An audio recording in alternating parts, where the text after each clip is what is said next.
Massive breaking news here at Occupy Democrats as Putin squarely faces off right at Donald Trump only weeks after their little bestie summit in Alaska. And in this breaking story, I'm going to show you in a few seconds, Alaska very much comes into play in this story.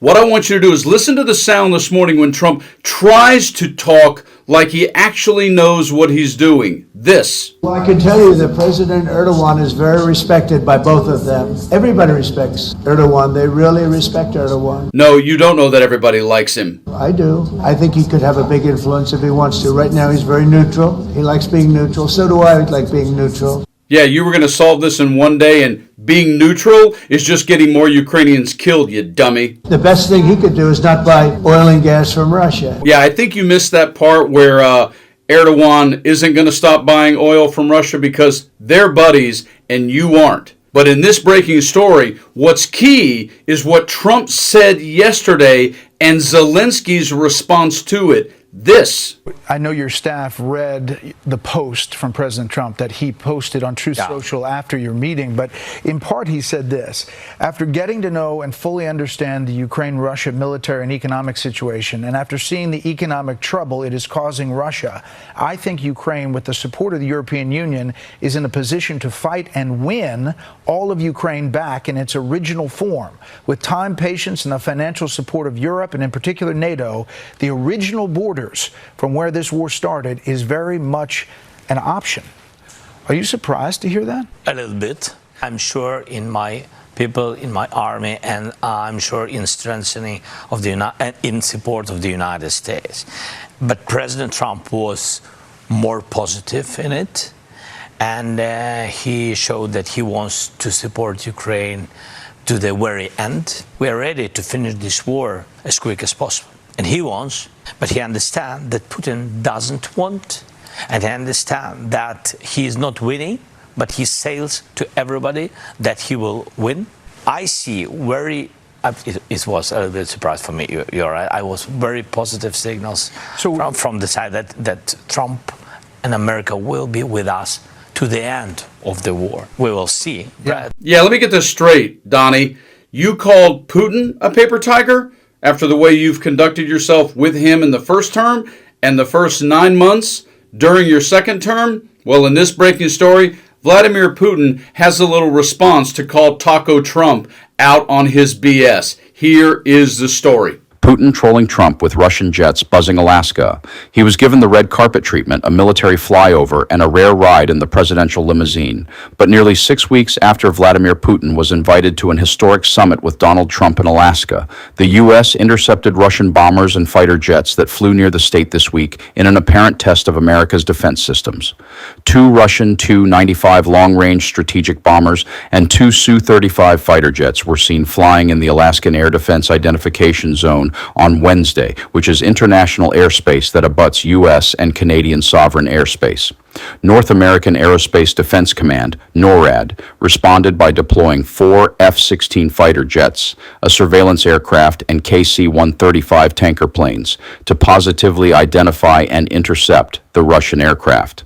The move came a day after Trump branded Russia a paper tiger and declared that Ukraine was doing such a good job on the battlefield it could defeat Moscow with the help of the West. In a stunning reversal of his push for Ukraine to make territorial concessions to Putin, Trump declared on Tuesday that Ukraine was now in a position to fight and win all of Ukraine back in its original form. After meeting Ukrainian President Volodymyr Zelenskyy on the sidelines of the UN General Assembly, Trump also described Russia as a paper tiger, an unflattering reference to something that purports to be strong but is actually ineffectual and unable to withstand challenge. Not surprisingly, Putin's spokesman Dmitry Peskov hit back. Russia is more associated with a bear, he told RCB Radio. There are no paper bears, and Russia is a real bear.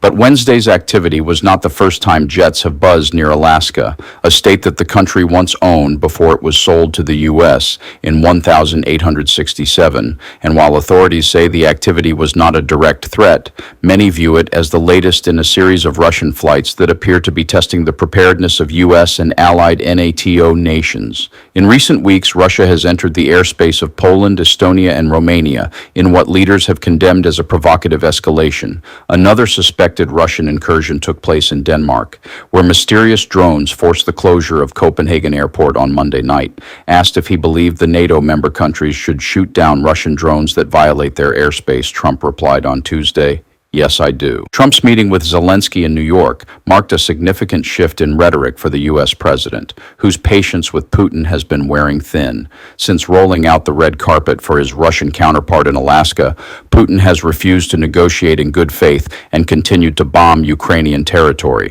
In his UN speech, Zelenskyy thanked Trump for his support, while urging nations to act collectively to end the war. Stopping this war now and within the global arms race is cheaper than building underground kindergartens or massive bunkers for critical infrastructure later, he said. Stopping Russia now is cheaper than wondering who will be the first to create a simple drone carrying a nuclear warhead. Don't stay silent while Russia keeps dragging this war on. Clearly, no one has any idea, including Trump's own people, what's going on in that brain of his, but the way he's played this entire thing with Ukraine during the campaign, saying he was going to get it done on day one, it's so easy.